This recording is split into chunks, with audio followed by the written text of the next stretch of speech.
Tapi saya novel perdana saya difilmkan oleh skenario-nya Sumanjaya, sutradaranya Soekarno M. Nur, bintangnya Rano Karno dan Yisi Kusman. Itu yang Selamat Tinggal Duka.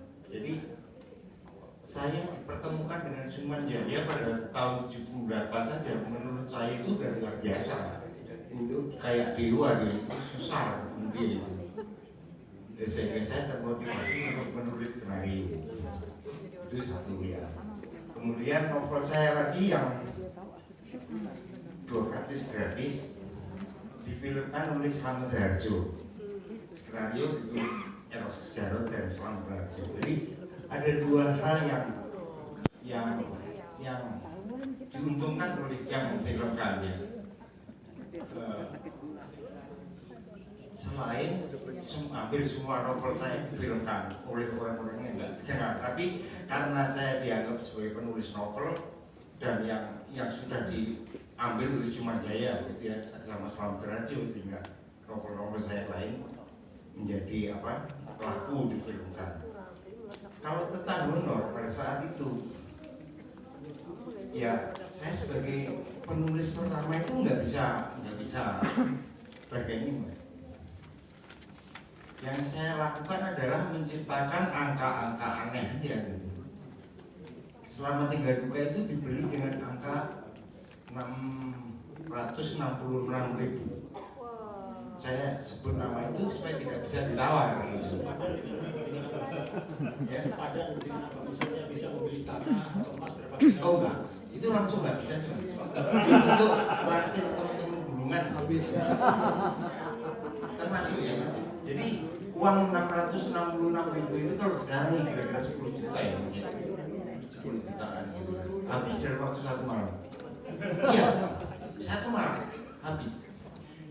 Kemudian selamat Langitku Rumahku itu 3.333.000 supaya Slamet Harjo tidak menawar.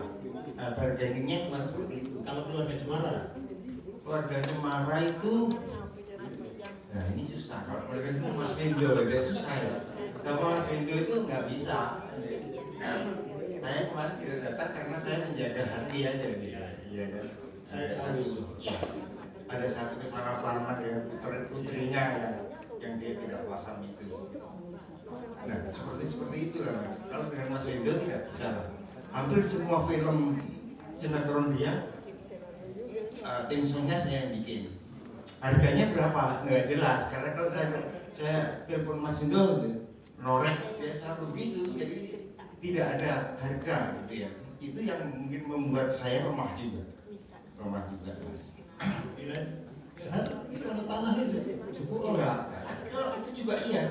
Saya pernah diberikan tanah Mas Wendo di Cokret ya. Tapi begitu Mas Wendo tanah dijual, tanahnya itu yang jual juga. Cuman kalau untuk uang ya kayaknya nggak pernah berpikir ke situ. Dan mungkin karena saya memang ya sudahlah saya gitu. Saya menulis, beli, udah. Yang saya inginkan dengan angka-angka yang aneh itu supaya nggak ditawar aja dan tidak pernah ditawar sih. Jadi gitu. Kalau apakah saya bisa hidup dari menulis? Bisa. Saya pernah mempunyai 11 rumah di Jakarta. Di Jakarta. Iya. Saya hanya menulis sampai sekarang. Sampai sekarang saya menulis. Dalam kondisi sekarang ini saya menerbitkan 2 buku. Masih punya 5 buku yang saya akan terbitkan dan sedang menulis novel. Setiap hari satu saya tulis di Facebook. Saya setia kepada disiplin bahwa saya ini penulis. Saya harus menulis karena untuk menjaga keterampilan saya menulis, bukan untuk bukan berfilsafat atau yang enggak. Saya harus menjaga keterampilan saya menulis. Karena kalau saya tidak menulis 1 hari, saya menulis 1 kalimat aja susah. Saya tidak menulis besok, saya akan tidak bisa menulis lagi. Semakin lama saya tidak menulis, maka saya tidak bisa menulis. Dan saya menulis dengan hanya 1 jari, dengan di handphone. Jadi setiap hari saya menulis dan sudah hampir menjadi satu novel sekarang. Saya sekarang sedang bilang sama cucu saya ingin menulis cerita silat. Supaya apa? Supaya setiap hari saya menulis lebih panjang. Saya akan menulis cerita silat. Supaya apa? Supaya saya bisa membebaskan diri dari hal-hal yang kamu menulis kamu menulis apa gitu ya. Nah, kesadaran saya menjadi orang kedua itu nggak apa-apa. Nah, itu juga mungkin salah gitu ya. Tetapi mungkin karena saya di media, saya kan menjadi orang kedua, Mas. Saya hanya pemimpin redaksi, ya, saya pemimpin redaksi. Tetapi saya tidak pernah action dalam sebagai apa ya, menguasai gitu ya, enggak ya, saya mendelegasikan saja. Nah, itu yang kemudian saya kenal dengan artis-artis juga sebagai sahabat, bukan sebagai apa ya, sebagai apa orang yang pernah membuat mereka terkenal, itu enggak, sebagai teman lah. Nah, karena juga saya mencoba untuk selalu melihat sisi lain.